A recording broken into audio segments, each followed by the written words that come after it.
morning, everyone. Welcome to the DPS STS Let's Talk Empowering Adolescents. I'm Shalini Agrawala, your Dean of Activities and host for this evening. Adolescence is a critical link between childhood and adulthood, characterized by significant physical, psychological, and social transitions. These transitions carry new risks, but also present opportunities to positively influence the immediate and future health of young people. It is also a time to develop knowledge and skills, to learn to manage emotions and relationships, and acquire attributes and abilities that will be important for enjoying the adolescence years and assuming adult roles. Let me introduce you to our international speaker for this evening, Dr. Ashish Banerjee, a surgeon and medical administrator. He studied at the Mayo College in Ajmer for 9 years, then joined the Armed Forces Medical College in Pune in 1973. He completed his MBBS and chose to serve in the Indian Air Force. He completed his post-graduation in general surgery in 1987 and served in various armed force hospitals, including a stint at the Indo-China border in Arunachal Pradesh. He has started 4 hospitals, from recruitment of staff and purchase of equipment to commissioning. He has traveled the US many times and has been a teacher for students doing an MBA degree in hospital and healthcare management. It is an honor to have you with us, sir, today. Before we actually get into question answer, sir, with you, what would you like to say about the adolescents of today, sir? Yeah, thank you so much, Shalini. It's a great honor to be with all of you today, and I'm really looking forward to the session. So, as you correctly said, adolescence is a very important bridging period between childhood and adolescence. And the habits which we pick up or the habits which we don't pick up in adolescence often carry us into adulthood. And these include some very serious issues which we're going to get into, like starting off with drugs, getting into things like smoking, a bit of alcohol consumption. And most importantly, our childhood was different from the adolescence of today because we had no electronic media available. So there is a huge secret world which our adolescents inhabit, which consists of their cell phone, their laptop, their tablet, their computer, and their own bedroom. In fact, I studied in Mayo College Ajmer for 9 years, and I was your principal's husband's classmate. Of course, there was no computer in the school in those days. There weren't any for the next 40 years. But the children of middle class and well-to-do families have their own physical, emotional, mental space, which parents are not allowed to enter, which includes not sharing email IDs or not sharing passwords of Facebook and email, having a private world where bullying goes on, discussions go on, likes and dislikes go on, which have had devastating consequences for the children. A lot of bullying goes on, and also a lot of peer pressure comes to act on these children, which may not be so much face-to-face in our time, which used to happen. It can even be on the internet, to like or to not like something. Right, and a lot of new freedoms have come in terms of drinking, smoking, alcohol abuse, and sexual promiscuity, which were unheard of in our days. Like it was unheard of for a girl to smoke in medical college. I was in medical college till the late 70s. But today, my MBA students, more girls smoke than guys, which is shocking, horrifying, but the truth. So we'll get into all these issues, but I'm very interested to talk to you because we are talking about things which can affect the lives of our children. I actually mean their lives. You'll realize when I keep talking that there are life and death situations involved in smoking, drinking, and sexual promiscuity. So we take your questions one by one. Please shoot. And if anything is left over, you can always mail me later. I've told your organizers to facilitate that. Right, okay? Sir. And teachers and parents present here, please feel free to ask the questions. Even if you want to speak to him in Bangla, he's very comfortable. He understands Bangla and he can answer in Bangla for you all. Okay, sir, starting with the first question. Like, studying exams, the stress affects our students, and teenagers are expert in hiding these worries, So how do parents and teachers can offer help to them, sir? What should they look into, like, to understand that they're going through stress? Right. So that's a very important point that, children of teenagers do get into stressful situations. And there's a lot of competition in this world today to get into a good so-called medical college or academy of engineering or technology. But it's important for us to, number one, make sure that we got a very friendly relationship with our teenager child. And in this context, it is usually found that the child is more comfortable or the adolescent speaking to one or the other parent, maybe the mom or the dad. So I spoke to a psychiatrist to get some helps and tips for this particular discussion.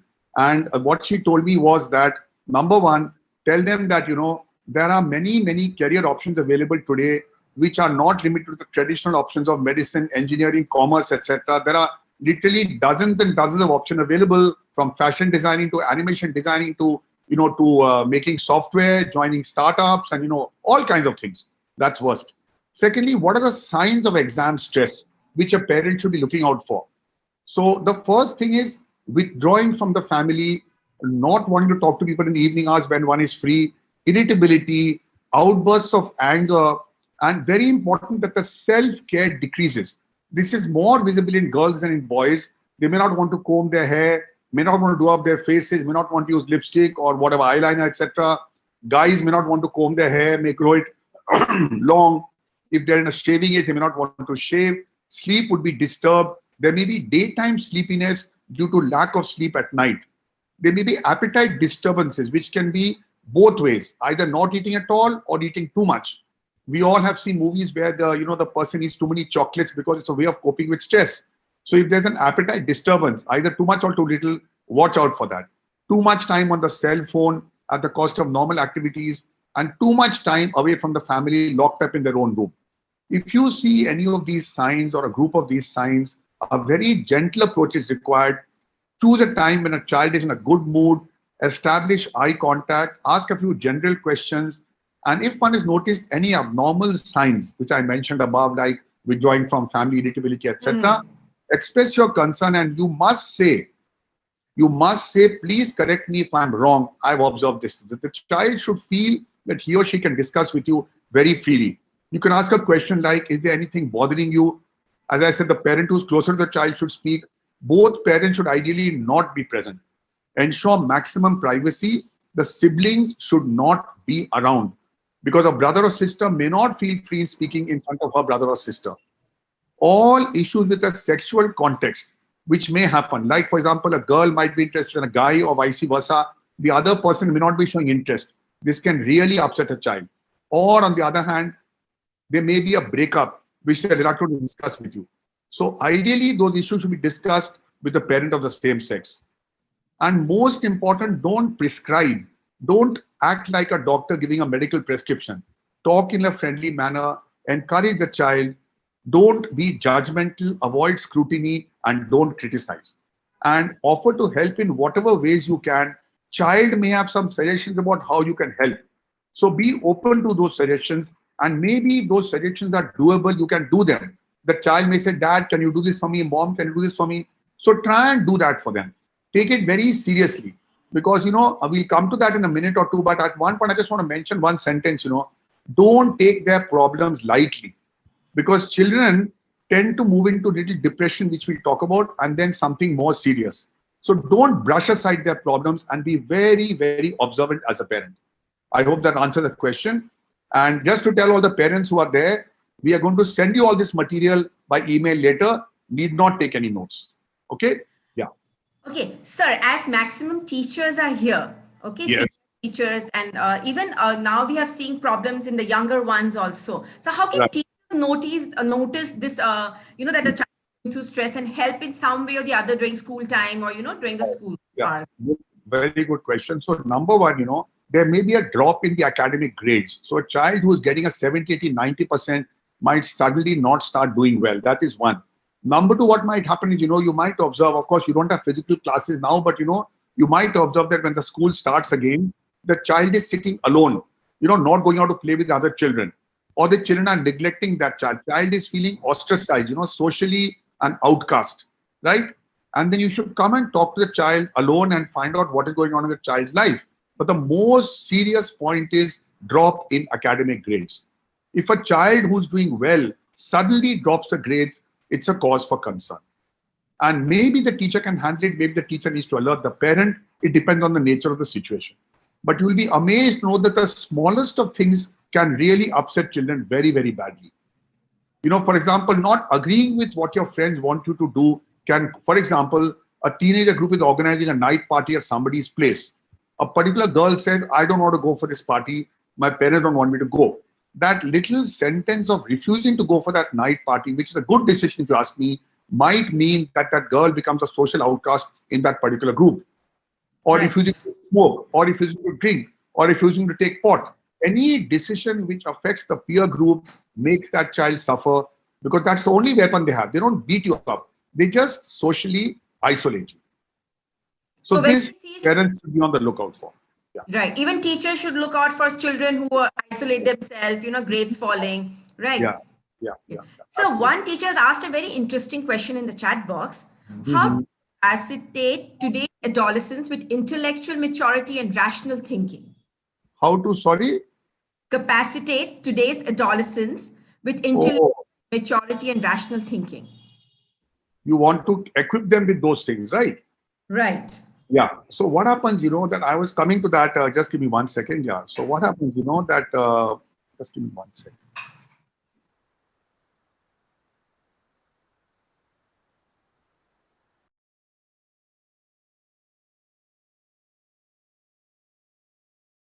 The fact that, when you take decisions in life, they should be based on very rational way of thinking. Like there's something called decision support system. And you need to emphasize what is called emotional quotient.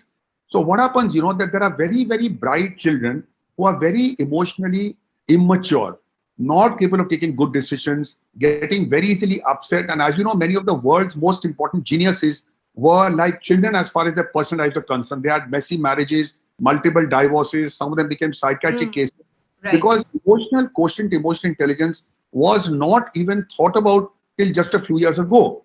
So a few things I would like to mention about this is, the basic components are awareness about the self, management of the self, relationship management, and social awareness. So they should be aware of what they are, what others are, and they should develop a sense of empathy. They should develop social skills.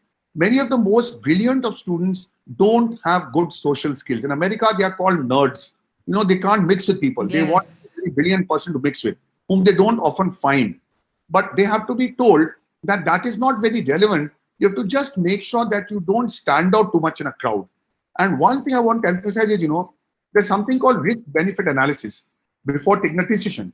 So even in life, before we buy a car or we buy a bike or we buy a house, we buy a property or we take a career choice or we choose a partner for life, we need to take a rational decision, right?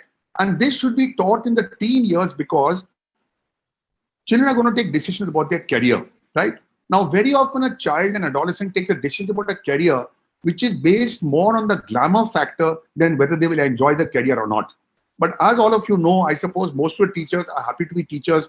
But suppose you make a teacher join an engineering college and become a technician. He may not like that, right? I love being a doctor. But being in the wrong profession can have disastrous consequences. So Absolutely. very often the parents gently nudge or push the child towards a career which fulfills their ambition. Example, parent want to be a doctor, couldn't become a doctor. Parent wanted to be an engineer, couldn't become an engineer. So you beta become an engineer or become a doctor to fulfill my aspirations, which is not right. Even when they choose a career like medical, nursing, or engineering, they should choose the specific branch which interests them. This is very relevant in medicine because the whole world of medicine divided into these specialties like obs and gynae, medicine, surgery, anesthesia, pediatrics, blah blah blah. So there are many doctors who are in the wrong specialty. Similarly, in the engineering disciplines also, there's chemical engineering, electronic engineering, electrical engineering, mechanical engineering, and so on. So just getting into an engineering college and taking what's available means you may not enjoy your life. So in this context, it may be worth appearing for another exam in another year. So teenage children are very, very confused about the fact that if you don't make it the first time, that shouldn't happen. But I would like to assure the parents and the teachers who are listening to me that when I joined medical college, I got in the first attempt, but there were many students with me who got in on the third, fourth, fifth attempt. There was a veterinary science Dr. Manjeet Singh Chahal, a Sardarji, who was already veterinary science qualified, joined my college with me, did surgery. There is a student, a girl, Meher Shariar, who was a first year MA English, Madhu will appreciate, and joined medical college. She wanted to be a doctor, kept on trying. So if your child doesn't get into college of his or her choice the first time, no problem. Like in medical PG, no one makes it the first time, second time, third time, fourth time. It's worth it. But the child has to have parental support to make the right choice and to stick with that choice no matter what. It means more preparation. It means giving the exam again. It's going to happen in life. There may be a professional examination which the child is going to fail or the adult is going to fail, like passing MSN surgery is very, very difficult. So it doesn't mean that life stops. You give the exam again. Second time, third time, it happens. Many of my senior teachers failed the MS exam 6 times. Seriously, 6 times. They passed the 7th time. Examiners were very strict in those days, but they didn't give up. So that resilience factor is very, very important. The parents should teach them. Get up and walk. Don't get laid down by life, move it, Right. move it, try again. This is very important. Okay. And before taking a decision, weigh up the pros and cons, have a mental weighing machine, because even in your career, you're going to have to face choices. You have to fire somebody, you have to recruit somebody, you have to evaluate the person's performance, see what's good and what's bad. So the earlier the child develops a habit of weighing up the options, the better it is for the child. Okay. Very rightly said, sir. So I'm seeing a question from a mother. My 12-year-old son is very introvert. How can I be a single mother establish communication as he is in a critical age? Okay. I understand her very well, sir, because we all face something like this, right? Yeah. So what happens now, I'll tell you, is that you see, somebody once said, which I believe in, if you want to get close to somebody, you should know what really interests that person. So in my career, I'll just tell you, Shalini, that, if I want to get close to a cardiologist, I enter the cath lab and I'm with the cardiologist when he or she is, or rather it's a he usually, doing an angioplasty. I get into the cardiac operation theater. I am there in the cardiac surgery. So the parent should be totally conversant with what the child is studying. The parent can start off by not getting into the personality, by revising with the child, by studying with the child, and the child will gradually get close to the mother and then try and draw out the child. But I want to emphasize at this point that the world is divided into introverts and extroverts. Statistically speaking, they have found that usually introverts marry extroverts. It could be an introvert husband or vice versa. But both parents are usually not of the same personality type. Now, there's a lot of place for introverts in this world, right? Everybody need not be an extrovert. But the choice of profession should be appropriate. So if the 12-year-old boy is an introvert, it doesn't mean he's going to be an introvert all his life. There may be something which makes him an introvert. For example, he may feel that he's not physically attractive to others. He may feel others are not interested in what he's saying. He may feel that the topics which interest him are of no interest to anyone else. Right. But once you establish the basic character of a child, introvert or extrovert, the child should choose an appropriate career. For example, in all the world of internet which you see, like I'm talking to you on a laptop, right? The people who make laptops need not be extroverts. They work in there, all the software guys, they need not be. The marketing guys have to be extrovert who are going to market the software. But the man who's made the Zoom software, Google Meet software, all the software we keep dealing with all the time, they are very, very introvert kind of guys. They're working in a back office and pounding away at their laptops and desktops, like Infosys companies. They need not be an extrovert.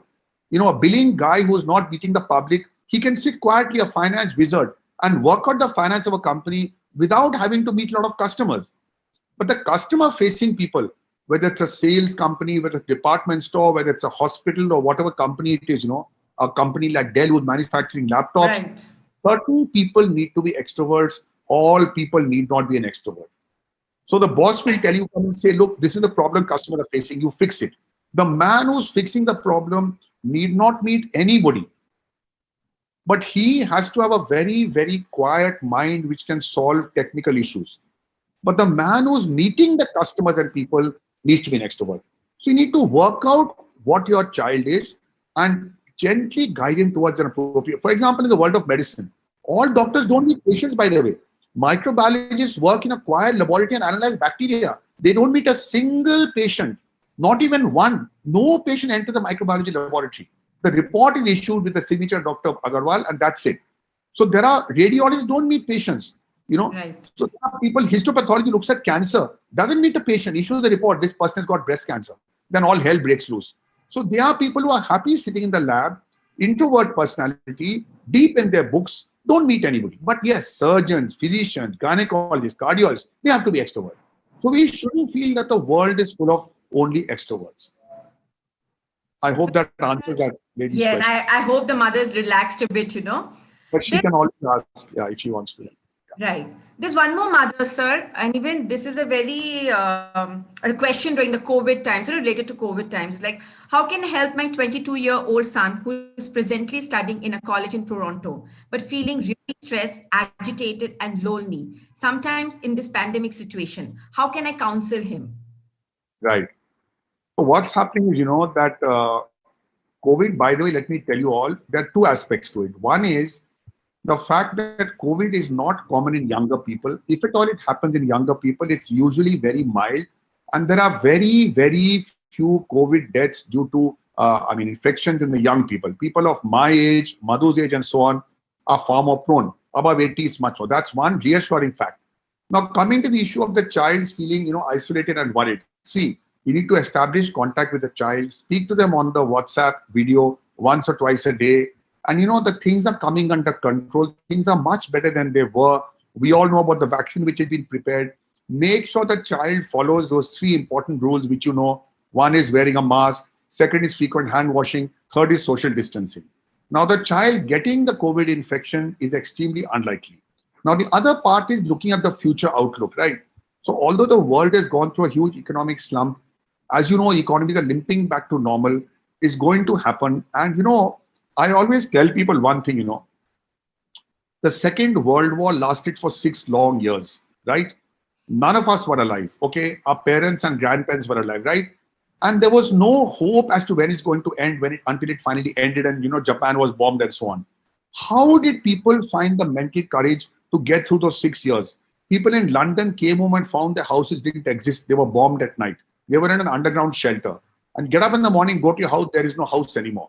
Right? Young mothers found their fighter pilot sons dying, 20, 21, 22 years of age, They had the moral courage. So we have to find the moral courage to give courage to our children to get through this period. I also have a daughter in America. We all have children abroad. And it is true that many of my friends are worried about this. But it's going to blow over. It's just a question of time. And, time is a great healer. So coming to the question, of COVID, adolescents are going to have to face death of relatives, right? Sometimes it's as shocking as a recent case of one of my MBA students, a Punjabi girl whose mother was a hypertensive and she just stopped taking antihypertensive medication, right? And she gradually, blood pressure kept on going up. And during her MBA course, her mother died of a cerebral hemorrhage because of stopping the hypertension medication. And a few days back, my lawyer called me from Bombay, Miss Khushnuma Khan, by the way, and her younger brother, 46 years old, died of the same thing. Hypertension, stopped taking medication, and died. Now imagine the condition of the wife and the children who will be in their teens. If a guy is 46 years old, his kids are going to be in the teenagers, right? Absolutely, yes, sir. So dealing with this kind of bereavement is also part of life.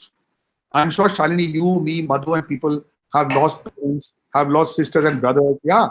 So yes, this process, you have to teach the child to be strong through it. There is a period of grief, anger, denial. Life goes on. Life goes on. There are earthquakes happening in Japan.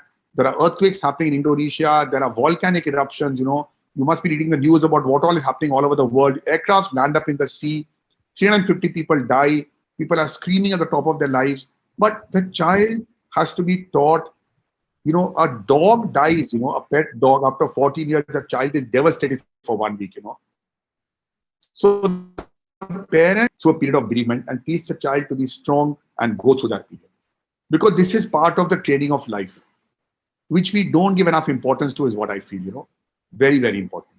So parents really need to sit and, explain to children. Talk it over, talk it over, right. And deal with the feelings, there are going to be feelings, And when a child is a teenager, you have to talk about death, whichever religion you believe in, whether you believe in afterbirth or not, or what, some people say, my mother is in the star, or be born as somebody else, So, right. depends on you. But, there's a very famous Pakistani singer called, Rahat Fateh Ali Khan. And Rahat Fateh Ali Khan was a legendary singer, And recently in India, there was an Indian Idol program But it's a very, very good, very poor boy from Bhatinda who used to polish shoes on the platform. He became the Indian idol of the country. Extremely poor family. Wow. He was born after Rahat Fateh Ali Khan died. And he sings and he worships Rahat Fateh Ali Khan. You know, he was called, Sunny India. Now, Sunny Hindustani. Now, people say he's almost a rebirth of Rahat Fateh Ali Khan in an Indian body because he had a fantastic style of singing, just like the legendary Rahat Fateh Ali Khan, who was a fantastic singer. If you play his tracks, this guy sings, you close your eyes, you'll think Rahat Fateh Ali Khan is singing. So, teach the child, people come back in different ways, and let the child come to terms with that grief. But he has to. Because when you as a parent die, he's going to have to deal with that. And one day he will deal with other relatives who are dying. And that mental So, resilience has to be brought by the parents. The teachers can't do very much about this situation. Okay? so parents have to play equal role in it. Very important role. Yes, yes, yes. Yeah. So coming to a very serious question, our next question is, are teenagers aware about safe sex, the significance of saying yes to sex, the danger of indulging in it? Right. Is this sex education adequate to handle these issues? Right. So that's a very, very important question. And for the teenage Yes. parents, I must tell you, it's a very, very important question. Just give me 1 second. I have done some work on this whole issue of sex, etc. Just give me a minute. Yeah. Right. Because, sir, this is a very important question. We shy away, with Yes, yes, we shy away from it. Yeah. The thing is that I want to tell the parents all these things, that firstly, many girls and boys don't know the dangers of sex. Now, unfortunately, in the situation is that it's a very one-sided game because when a young teenage couple indulges in sex, it is only the girl who is at any kind of serious danger.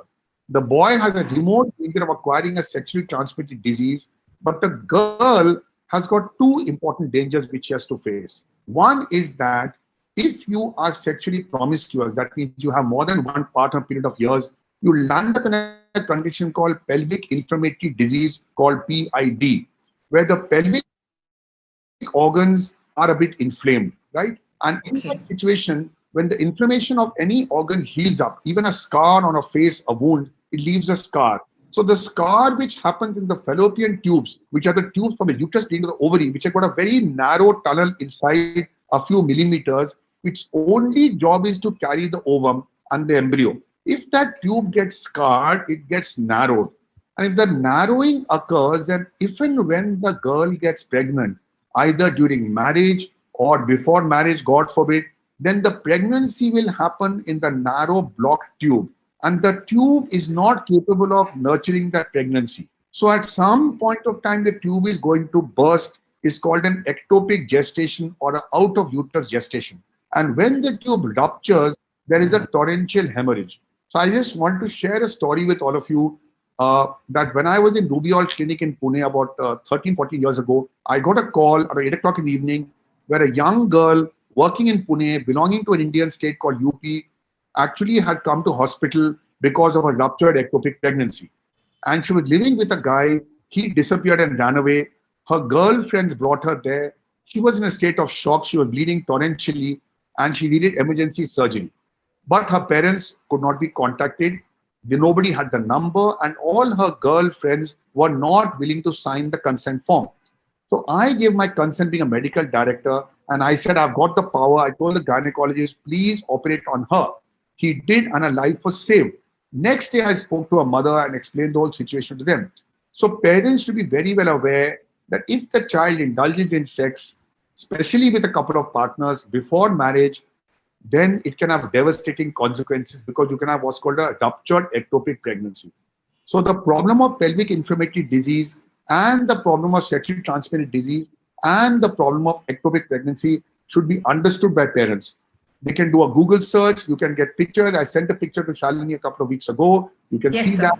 It's a very, very dangerous, life-threatening condition. And I've faced it many times in my career as a surgeon. This situation comes up. Now, what happens, I'll tell you, the girl and the boy, usually the boy is more insist on having sex.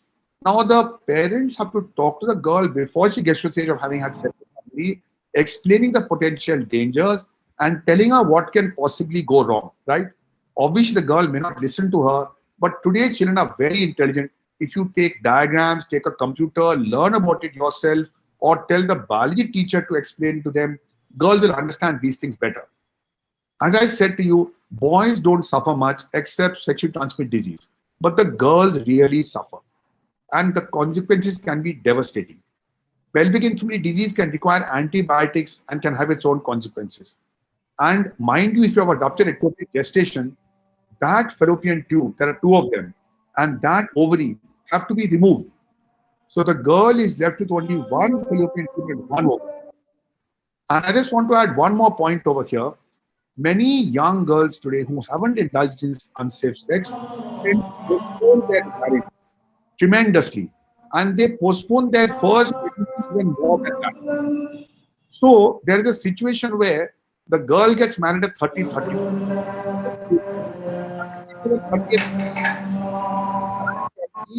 are very because pregnancy has a whole lot of complications more than a normal pregnancy has got. All the births. Sir, can I ask you one question, interrupting in between, is that what was the mindset of the mother and the child when you met the girl after the operation? What was her mindset and what was the mindset of the mother, acceptance of the child during that time?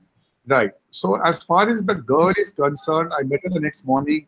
She was very, very reluctant to even give me her phone number. She said, my parents will kill me. They have no idea this would have happened to me. I'm staying in Pune. They are in UP, small town. So I said, beta, let me handle it. I was about 45, 50. I said, let me handle it. I'll talk to your mother in your presence and I'll be very gentle with her. I got the mother's number. I called up the mother. I said,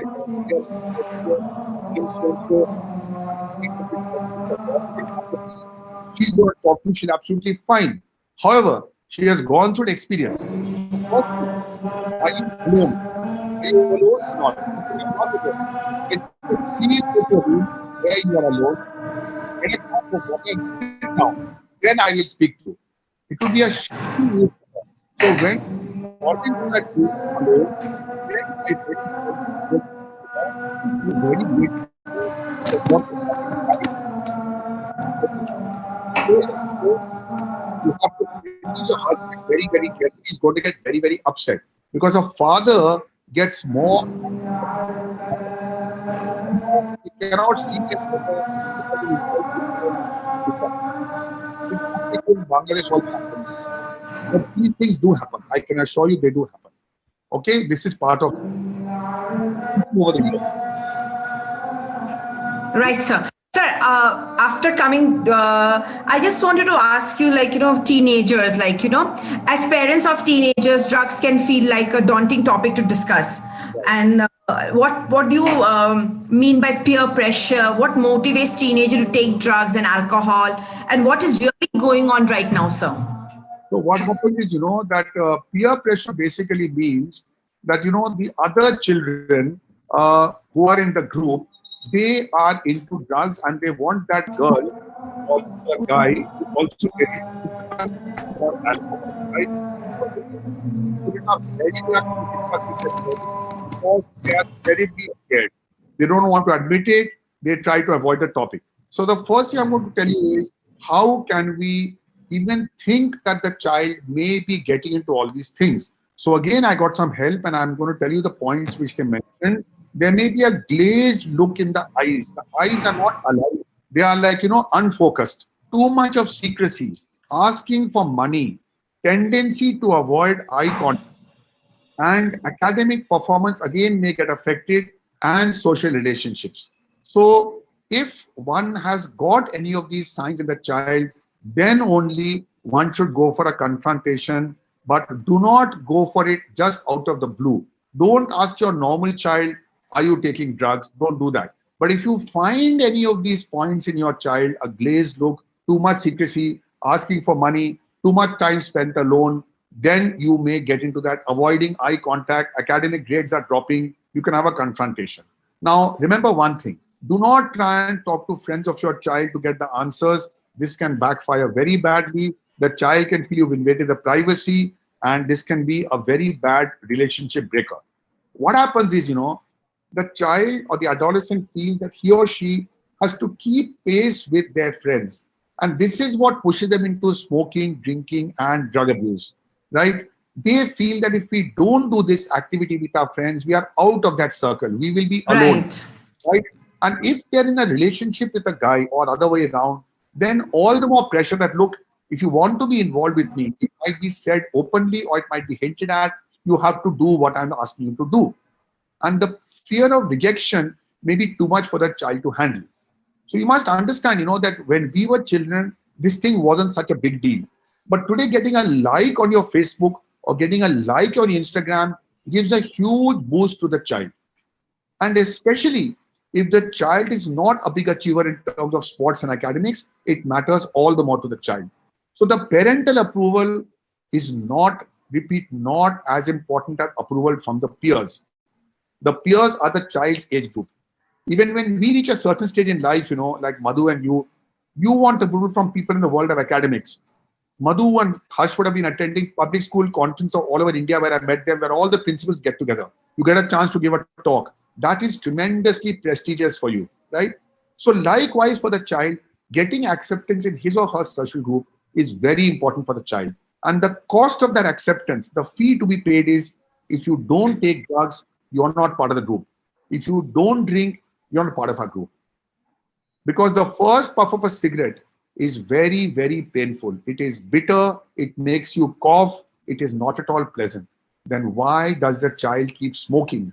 Only and only because of peer pressure. Same thing with drinking. And once you get into these habits, it keeps on adding. To be very brief on the topic, you know, cigarette contains nicotine and alcohol contains, of course, ethanol alcohol. Both are drugs. So just like any other drug which you take for a headache, you might need to increase the dose. So nicotine content in your body comes to a point where you need to increase the smoking from 5 a day to 10 a day to 20, 30, 40 a day. Because a time comes when the body achieves a tolerance level, it's scientifically proved, right? It's called Right. tachyphylaxis. One drink is satisfying, then two, then three. All the chronic alcoholics never got to their stage. Less than years and years of drinking were involved, right? A time will come when that simply will not give you a kick anymore. The pleasant feeling you get with alcohol, the euphoria, will not come in less than 5, 6, 7 drinks. And then you become what's called a chronic alcoholic. A chronic alcoholic is defined, by the way, as a person whose family life or social life or professional life is impacted by alcohol, which means a divorce, beating up the children, being abandoned by the family, that's one aspect. Not getting respect from friends, being called a drunkard, another aspect, and losing a job, a third aspect. If any of these things happen, then you are in a really serious problem. And one more point I want to mention that, as I told you guys, there are drugs available and different patches available to handle both drinking and smoking. Smoking is handled by chest medicine doctors who are known as pulmonologists, who have got an array of medicines to stop smoking. And drinking is handled by psychiatrists who know how to get the person off alcohol by giving a certain tablet which makes the person feel nausea, vomiting sensation. He cannot or she cannot drink alcohol. So if there are parents and teachers who are into alcohol smoking, they can get out of it. But for the child, it's important they don't even get into it. And the idea of starting to drink with your child is not a good idea. And here I want to stress that for teenagers, parental example is extremely important. So if the parent is drinking or smoking, or the child is seeing a party at home where drinking and smoking is going on freely, especially I'm told drinking may not be a big issue in Bangladesh, but smoking is, you cannot then tell the child not to smoke. Because the child will get back at you and say, I've been seeing smoking for the last 15 years of my life. Who are you to tell me not to smoke? And you have got no acceptable answer to offer that child as to, no, I smoke, but you are not allowed to smoke. It looks like a contradiction. You lose respect for your child will lose respect for you. I feel you want, I can talk about the diseases also, no problem. There are a host of diseases, but both are poisons. Drugs are I equally. think Right. So as parents set example for their children, like, if you want to stop them. So teachers set example for the students, right? So we have to balance that so that if we are saying, if I'm a smoker, I cannot tell a other child you do not smoke, because that child will ask me that you are smoking. How can you stop me from smoking? Right. Right, So right.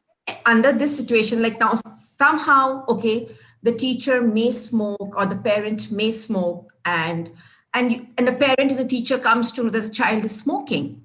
Hmm. And how do you handle such kind of situation where you're telling the child, because I have made a mistake, you don't make that mistake? So how do you convey that to the child? Yeah. So number one, before I answer your question, I would like to tell you, that many smokers, I've met so many in my life, they console themselves with the thought that they will live a shorter life and one day, pop and they're going to die.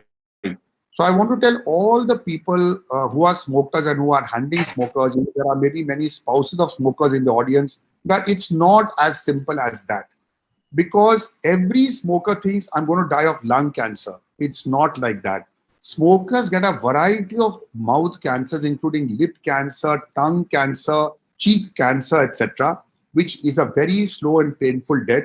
And one of India's most prominent leaders has got half his jaw removed. He's 80-year-old guy, and everybody, his name is Sharad Pawar. He comes on TV very often. He cannot even speak properly.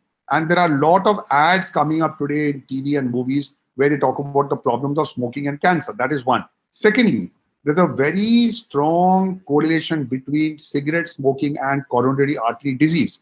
So many people who get heart attacks are smokers, and they may die in the first attack, but they may not die. If they don't die, like that coordinator I spoke to you about a little while ago, so that story I will tell you in a minute, they become cardiac invalid. So here I want to share a small story with all of you. Going back to when I was about 22, 23 years old, I just become a doctor. I was working in Delhi, and there was an Air Force fighter pilot. I can remember the names, Coordinator Radhakrishnan, who was a heavy smoker. He used to smoke a very cheap brand of non-filtered cigarettes, right? And he was very angry with the doctor because annual medical exam, they said you're not fit to fly an aircraft because his ECG showed evidence of smoking. So 11 o'clock, he Right, was sir. cursing all the doctors, and I just told him, look, let's have a small pact that you stop smoking from 11 o'clock today morning till 8 o'clock tomorrow morning, and I will take your ECG 8 o'clock tomorrow morning. And that 21 hours Right, of sir. no smoking created a miraculous improvement in ECG. So every time that a smoker puffs a cigarette, he is pushing nicotine into his blood.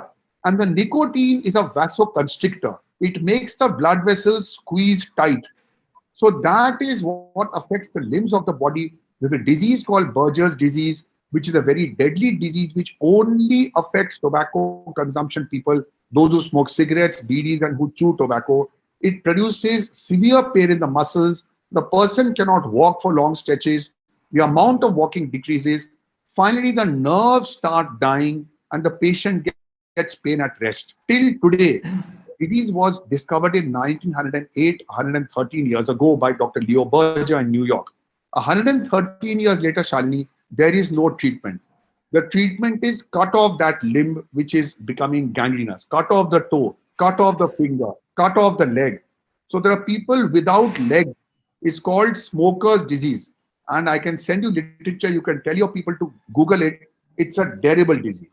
Apart from these two, cancer, heart, and Berger's three, there is something called chronic obstructive pulmonary disease, which is what the smoke and nicotine does to your lungs. The normal pink, fluffy lungs become black in color due to smoke. The alveoli rupture and become super large.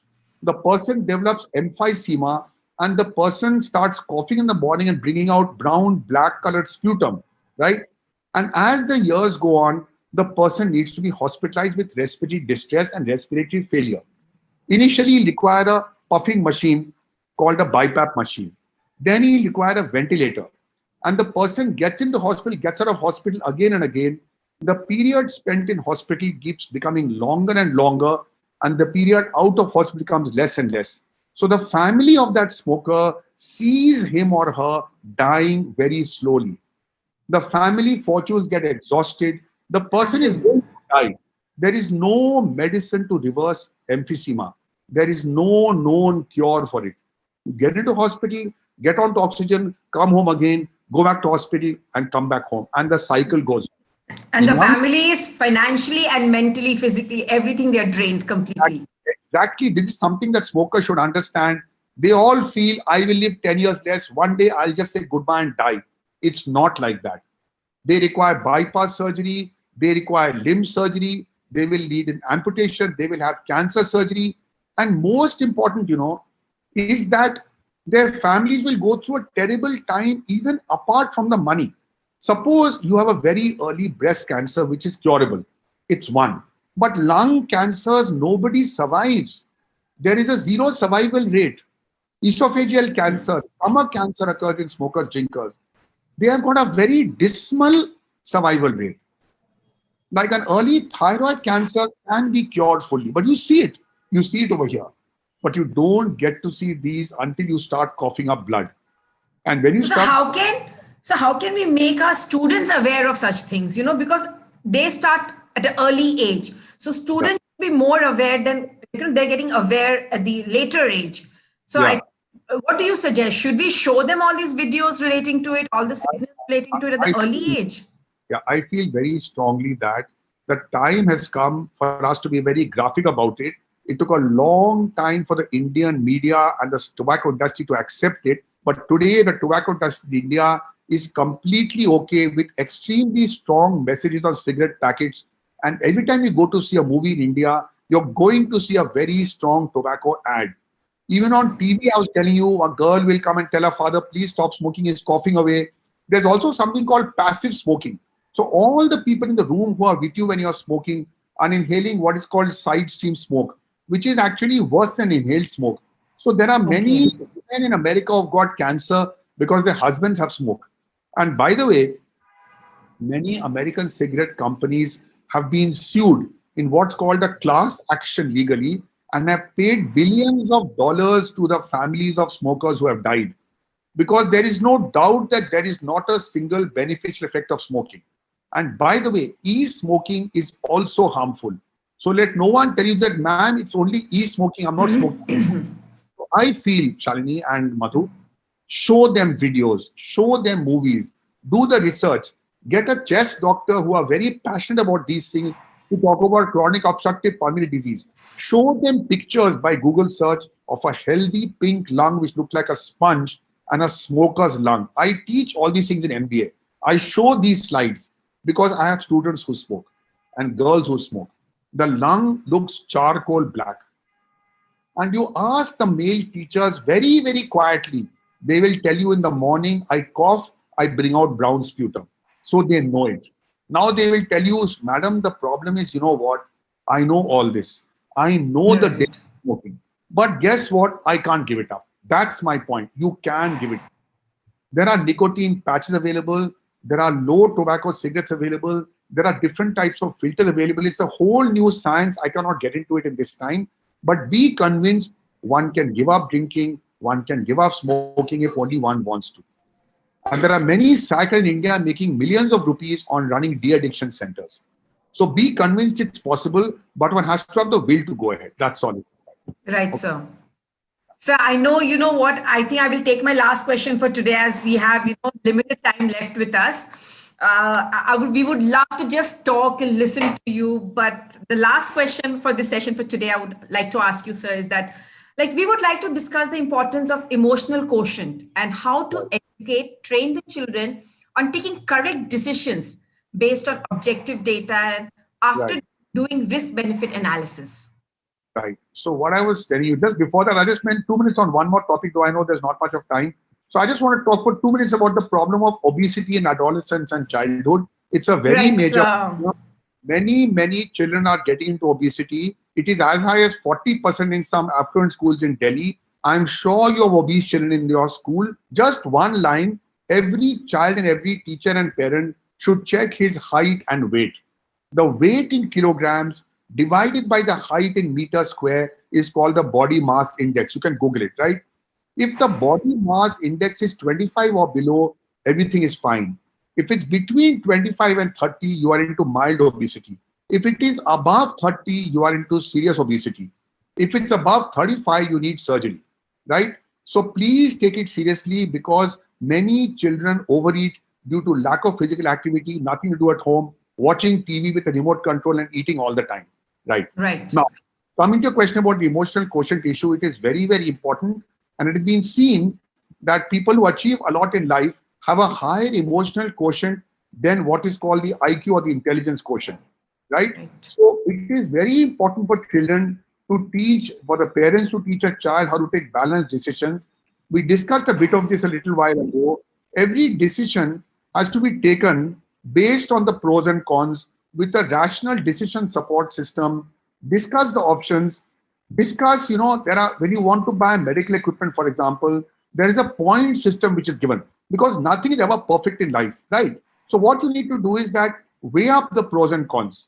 So very briefly, the four components are self-awareness, self-management, social awareness, and most important, relationship management. So where the children go wrong is, like I gave an example of peer pressure, they feel that if I don't give in to this pressure from my friends, I will lose that friend. They don't think that if they give in to the pressure and get into smoking, drinking, they will keep the friendship. But what happens about their own body? Like if you don't study for exams because you've been having a ball in life with your friends, you will do badly. Those bad marks will be part of your CV for the rest of your life, right? Right. So you need to understand what is motivation. You need to motivate yourself and you need to, learn that if you take a wrong decision, the consequences can be devastating. Like whenever my children appear for a job interview, only certain companies will call you if you got a certain number of marks in your MBA. So the world's best consulting firms are Ernst and Young, Deloitte and Touche, KPMG, and Accenture, right? These are the world's best. Right. Now, if they want to interview the children, they don't even interview those who haven't got a certain cumulative grade point average. To get into medical school in India, you have to have a certain marks.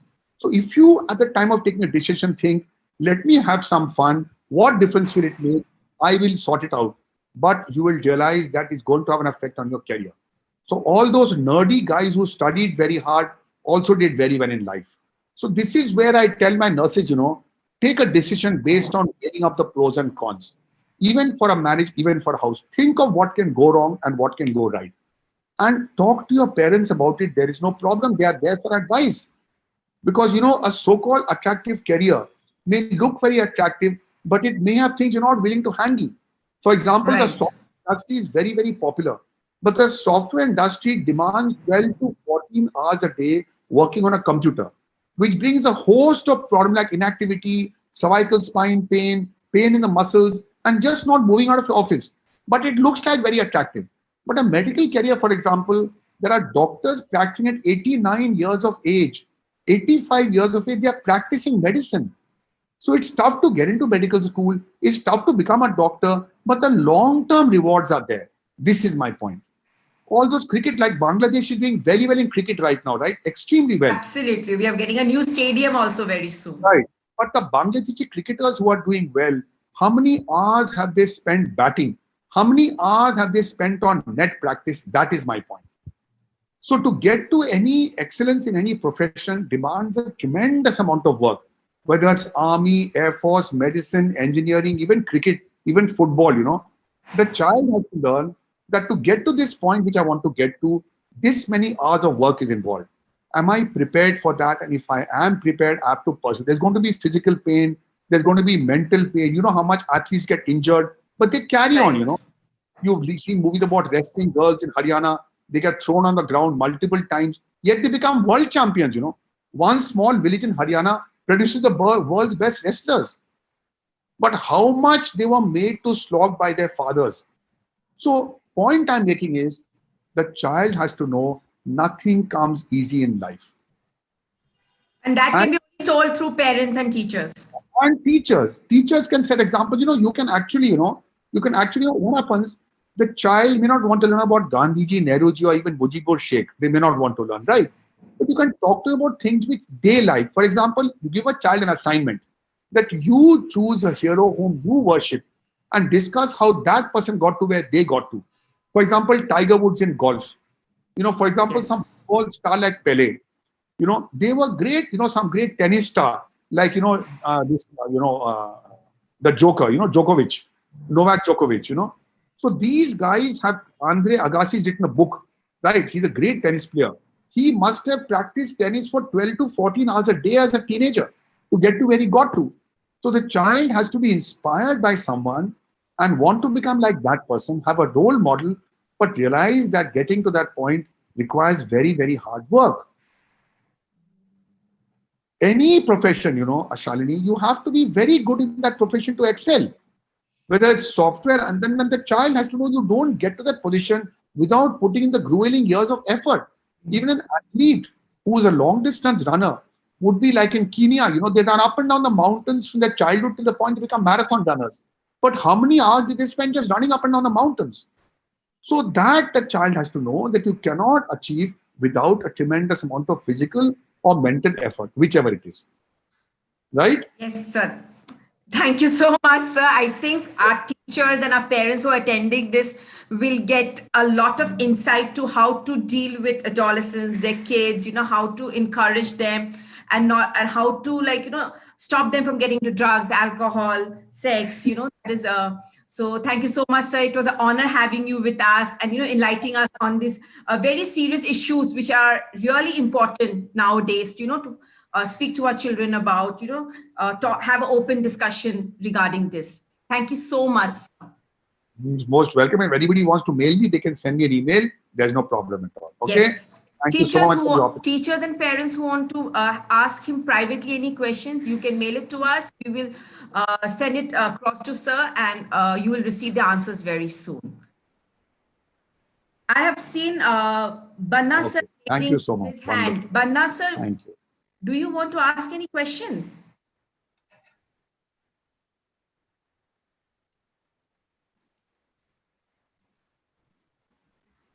Okay.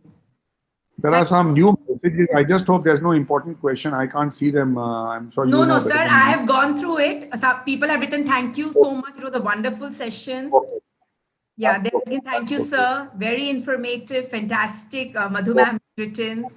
Wonderful session. Because, sir, certain topics we don't speak to our students very openly. So teachers also need to be aware that they can talk about these sessions openly with the students. Thank you so much, sir. Right. I agree. Yes. Good night, everyone.